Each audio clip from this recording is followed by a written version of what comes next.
Now in this video we will briefly discuss the factors that shift aggregate supply curve. In the previous video we looked at the reasons for why aggregate supply curve is upward sloping or positively sloping. Now if that was clear, please carefully follow this explanation. Now what does the shift mean? Shift in aggregate supply means for a given price quantities supplied changes. So look at this now. Aggregate supply 1 is the original curve, and for some reason aggregate supply curve shifts to the left. That means at a given price now we have less supplied than original. Yeah, so this was the original supply curve. The economy operated along this curve, but now it's operating along this curve because whole economy, or every firm in the economy, let's assume, produces less at the given price now. And remember, this is real GDP, which is the quantity of output, not the nominal GDP. It's the real GDP, it's the volume of output, and this is the price level. So this is the price level for the whole economy. Now, when does aggregate supply curve shifts to the right? That's when one of these factors of production change. The same thing applies here as well. And when aggregate supply curve shifts to the right, that is, the economy produces more than it produced before at the given price. So as you can see, prices are fixed. The only thing that changes here is the quantity supplied, and the supply shifters are also not related to price, as you can see. So they are related to labor, capital, natural resources, or technological knowledge, availability of these factors. Now, the same factors affect the long-run aggregate supply curve. Notice this. Long-run aggregate supply curve is vertical, perfectly vertical curve. In the long run, this is because in the long run, I should say, long run could be 10 years. In the long run, the economy reaches its natural level of output. It produces at that level or around this level. Natural level of output, I will define it later, is also optimal level of output in the long run, or is the potential level of output. So this is also called, I think, full employment level of output. When we say full employment output, it doesn't mean employment of all resources 100%. No, it means employment of available resources. Some resources may not be available to be employed. They are there, they are sitting there. For example, some people are unemployed but they don't want to work, for example. Yeah, so those kind of people will still be available to work at some point in the future, but right now they are not. So this level of output is, that's why called natural level of output. Is the level of output that the economy reverts back in the long run. And notice this, no matter the price change here, whether it goes down, upwards, the level of output doesn't change. When can it change? Well, or when will it change? In other words, it is when quantities of these variables, these are the factors of production, labor, capital, and natural resources, as well as technology changes. Yeah, the natural level of output can only change when these factors of production change. Now let's move on and explain this in some details. Now, as I said, we will come back, and we are now back here now, trying to explain now natural level of output from now on. Now, at the natural level of output, the economy achieves its long-run full output or full employment output level. Now, as I said again, it's not the maximum level of output. Maximum level of output is when the economy uses all the resources. Even the disabled people will be employed. Those who are not able to work at all will be employed. That's the maximum level. Houses will be converted to production, let's say, centers or some sort of manufacturing units, yeah, workshops, let's say, yeah. But under the full employment output scenario, the economy employs what's available to it fully. So it's the efficient level of output. It reaches its potential output level, not the maximum output level. Yeah, so that's the idea here. So in the long run, economy produces at this level of output. Right, that's called natural level of output. Hopefully this is clear to you. Now, maybe I'll give you an example. What's natural level of output? Let's say the economy can produce 100 units maximum if it uses every single resource, every single capital stock, every single labor, every single technology available in the world, and anything that can input into output process. But it is more efficient if it produces at natural level of output. In other words, doesn't put pressure on the resources. Yeah, that is when it produces, let's say, 90 output rather than 100, because producing extra means basically beyond 90 units is basically something is a situation where we put strain on our efficiency. So economy may produce more but will be less efficient. It would rather stay at 90 units. That's why potential output level or full employment output level is usually less than the maximum output level. Yeah, so this is natural level of output as a result.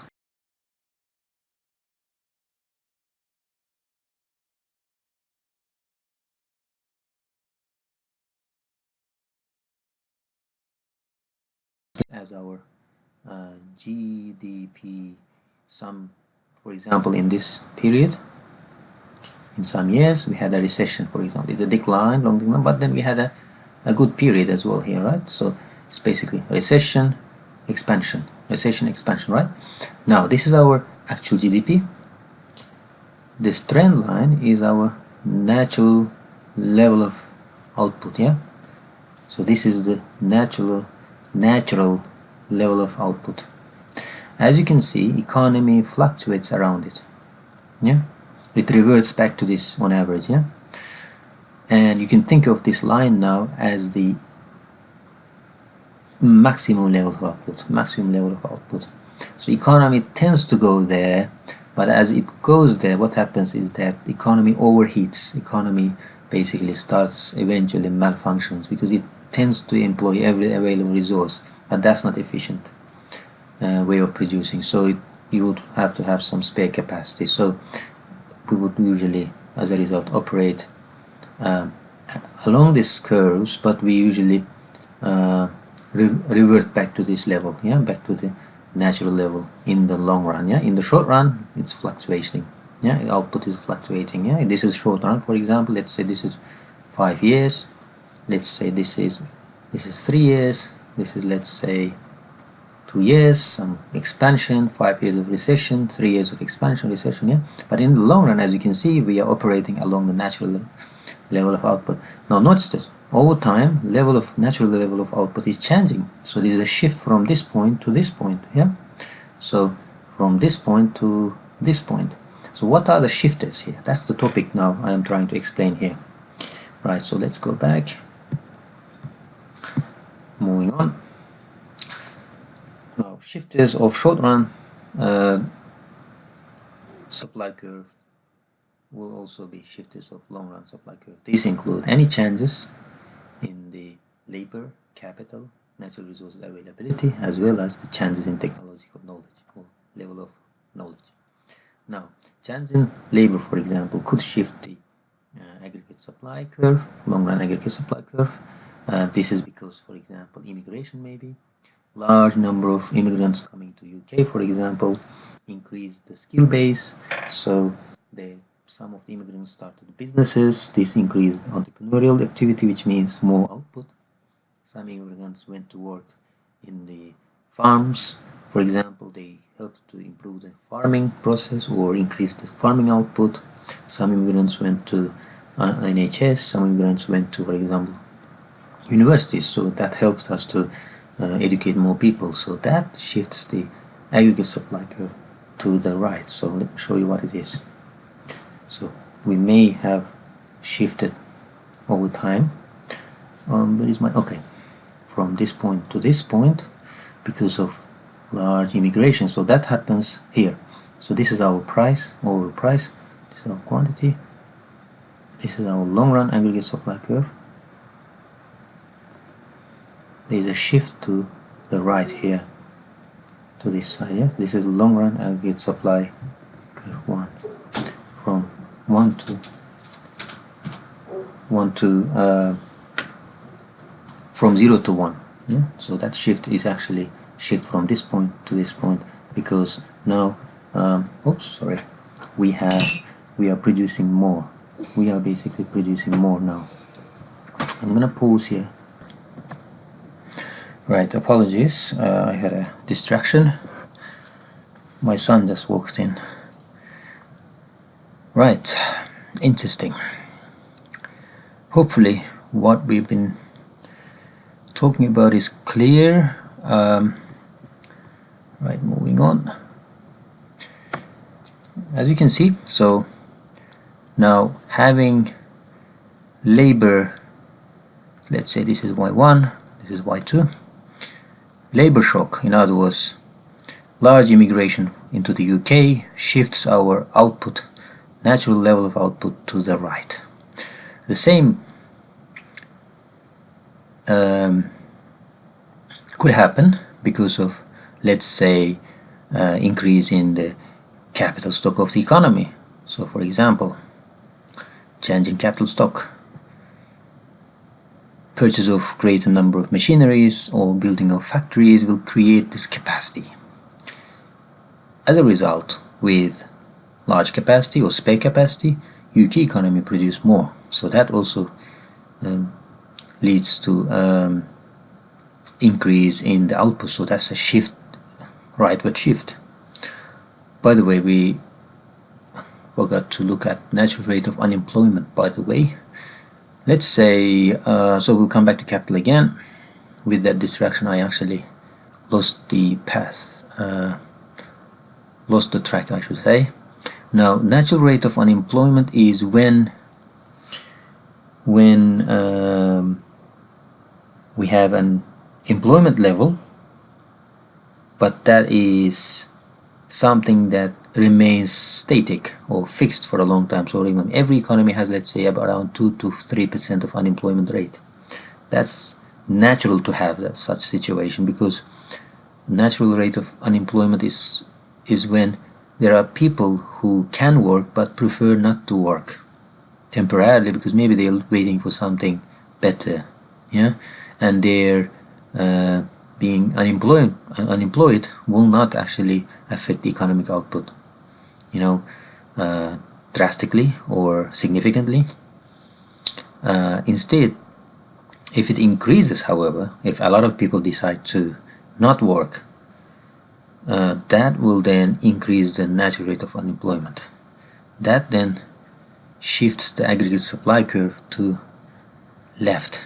So let's move on. So then what might happen here is this: we may have a long run aggregate curve, long run aggregate supply curve shifts to the right, yeah. So this will be gonna be Y3 or quantity 3, you call it, whatever you call it, yeah. As long as you understand that this is real GDP, yeah, the output, real output, quantity of output shifts to the left because of the labor not being available to produce or to be put into productive use, yeah. Right, so that's it. Now moving on, now changing capital, the same thing happens depending on where we move, depending on the availability of capital stock. So in the wartime, usually capital stock are destroyed, so we don't produce much, so there's a shift to the left. But when these increase, when we have more capacity, great capacity to produce, then long run average aggregate supply curve shifts to the right. Now think of human capital. When we have a lot of educated people, then obviously these educated people will be using their learning or education wisely. That's the expectation, at least, and that creates educated labor in the labor market. So in the labor market, wise or intelligent educated labor means more production, greater production in the end. So that shifts to the right. Now the aggregate supply curve. Now this is easy to explain. Natural resources, whenever you discover oil, for example, oil becomes cheaper in your country. As a result, more oil-based products are produced, so that shifts the natural rate of output to the right, well, level of output to the right, which shifts the aggregate supply curve in the, or weather, natural disasters. When the weather is bad, we will have less output. When the weather is good, static or stable, I should say, and no natural disasters or hurricanes or floodings, then we will have more output as usual. Yeah. So weather also shifts the natural level of output, as a result the supply curve. Or technology changes. When technology improve, our output levels increase. You can take China as an example. It's in a span of about 20 years, its output level is now, what, from about 6 to 7 trillion to 14 trillion now. It's probably even more. You see, the only thing they had there was something new. I should say the only thing that was new there is the technology. They basically imported the technology from outside. They had cheap labor. They always had lots of population. Labor market was, full of skilled and unskilled people, so they were able to offer their labor. They had capital stock. This was a big country from before. And also they had kind of not much natural resource, however, but they had enough natural resource at the time. It was an agricultural economy. But with the technological progress that they copied from outside, in other words, when I say copied, they actually legally copied. Most of the technology was legally moved to China by, for example, Apple, by BMW, by TV manufacturers, by electronics, basically altogether, by many other firms. Basically, they adopted new technologies. That helped them to produce more, because new factories basically came with new ideas of production. For example, when they didn't have a TV production factory, they obviously were, I would say, if they were to set up their own TV manufacturing firm, it would be less efficient in making the TVs.